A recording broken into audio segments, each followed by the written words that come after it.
gorden, dia jatuh cinta. Itu yang dia buat love bite kat apa tu. Jadi tuan-tuan, biasakan pakai kain basahan. Sediakan kain basahan. Taklah bilik mandi tu. Suruh anak-anak dara tuan-tuan, ya, mandi pakai guna kain basahan.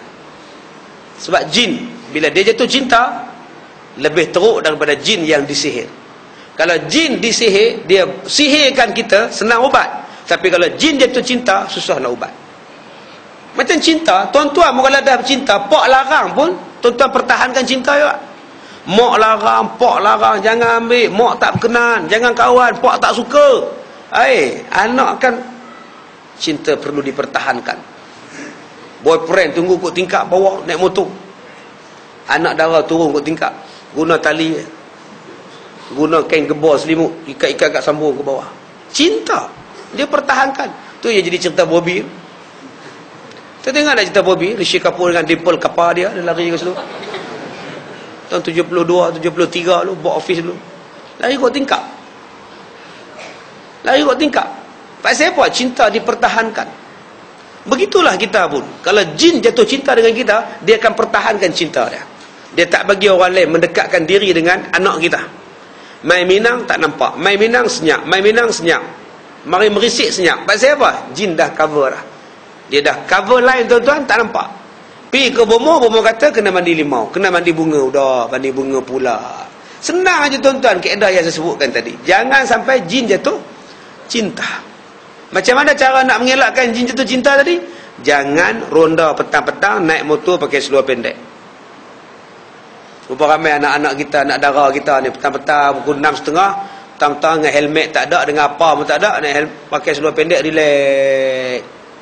Kadang-kadang petang-petang duduk depan rumah, duduk dalam longkang, seorang bawa longkang, seorang tak longkang, duduk menyimbang. Baik, ada apa-apa soalan? Ya? Kes Nurin, Allahu Akbar, nak kata apa kan? Yang pertama sekali, Nurin ni masuk syurga. Tu saja. Ya, kita sebagai bapa, kita sebagai mak kena redha. Nak buat macam mana? Yang pertama sekali, redha pasal dia ahli syurga. 8 tahun belum cukup umur. Kecil lagi, tak ada dosa apa. Confirm syurga. Tak payah buat tahlil pun tak apa dah. Memang syurga dah. Tak payah dia baca Fatihah kat dia pun tak apa dah. Memang syurga. Tiap-tiap hari radio dia kata, marilah kita sedekahkan Al-Fatihah untuk Allahyarham Nurin. Mudah-mudahan rohnya dicucur rahmat. Memang dah bercucur dah rahmat dia.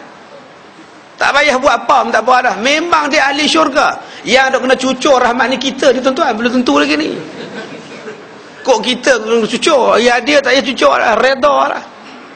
Yang keduanya tuan-tuan, inilah dia kesan. Tuan-tuan ingat, kita ni tak berdosa ke dalam kes Nurin? Tuan-tuan ingat perogoh tu saja ke yang berdosa? Kita duk marah perogoh kalau aku dapat aku cincang. Pagi tadi berita pukul 7. Temu ramah orang ramai. Apa mendapat encik tentang kes Nurin? Sepatutnya macam dia buat pada budak tu, dia pun kena hukuman yang setimpal dengan lah, pasal zalim kan. Tu yang pagi tadi tuan-tuan tengok balik. Jadi kalau saya dapat dia, bang, saya cincang-cincang bang. Kita cincang aja, kata dia. Oi, ganas ni. Kemudian tanya pula makcik pula. Yalah makcik sebagai seorang ibu, akak sebagai seorang ibu, akak rasa sedih lah. Jadi kita minta kalau boleh pihak polis dapat tangkap dengan segera dan kita jatuhkan hukuman yang sepadan dengan perbuatan dia lah. Ini tak berperi kemanusiaan lah kan. Memang kawan dia pula. Jadi saya minta supaya kita sama-sama lah usaha tangkap dia dan kenakan hukuman yang zalim pada dia jugalah. Saya tak dengar pun dia orang sebut tuan-tuan, kita naklah menjatuhkan hukuman penjara 25 tahun pada dia. Tak ada. Mana ada di Temu Ramah kita jatuhkan hukuman penjara 25 tahun pada dia? Tak ada. Tuan-tuan pergi tanya orang Cina sekarang, tuan-tuan pergi tanya orang Melayu sekarang, tuan-tuan pergi tanya orang India sekarang. Apa hukuman yang paling sesuai untuk perogol pembunuh Nurin? Diambilnya timu, diambilnya terung, dirogonya budak tu. Mati budak tu. Cuba tanya orang Cina, dia pun kata kasih bunuhlah. Cuba tanya pada orang India, kasih bunuhlah. Kasih bunuh sajalah. Jahat ini orang. Tuan-tuan, bunuh balas bunuh. Bukankah itu undang-undang dalam Quran? Kutiba alaikumul qisasu fil qatla. diwajibkan kepada kamu melaksanakan qisas pada pembunuhan, dia bunuh orang, dia balik dihukum bunuh. Bukankah itu hukum qisas? Jadi siapa yang kata orang Cina tolak qisas, orang India tolak qisas? Siapa kata? Hukum qisas ialah hukum yang ada dalam sanubari setiap manusia, baik India, baik Cina, baik orang putih, baik orang Islam. Dia tak kata pun disebat ke ada. Dia kata apa? Bunuh saja. Baik. Dalam masalah Nurin, tuan-tuan, memang pencuri, penrogol, pencolek, pembunuh itu berdosa. Tapi tidakkah kita juga berdosa? Kitalah yang sama-sama berkempen mengatakan hukum Al-Quran tidak sesuai. Dengan sebab kita berkempen sama-sama tak sesuai, kita masyarakat multiracial, multi people, kita tak boleh buat. Akhirnya tak dibuat. Bila tak dibuat undang-undang itu, Nurin kena mati. Tidakkah besok Allah persoal juga kita? Tuan-tuan marah pada pembunuh Nurin, padahal mungkin kita salah seorang daripada penyumbang menyebabkan Nurin itu mati, dengan sebab tidak melaksanakan perintah Allah di dalam Quran. Kalaulah dilaksanakan perintah Allah dalam Quran, tak ada siapa berani usik anak dara orang. Tapi dengan sebab kita kata bahawa tak sesuai perintah Allah, sedangkan Allah tu Tuhan kita, dengan sebab kita tolak perintah Allah, kita cari undang-undang British, maka orang berani dengan undang-undang British. Akhirnya mungkin satu hari nanti anak tuan-tuan akan jadi Nurin nombor 2. Ini yang saya kata tuan-tuan, jangan hanya kata pembunuh tu saja bersalah, tah kita juga bersalah. Apa kata kalau Nurin dakwa kita sama di hari kiamat? Kita tak tahu. Sebab tu tuan-tuan, dalam hati kita mesti ada perasaan hukum Islam tertegak, barulah masyarakat boleh aman.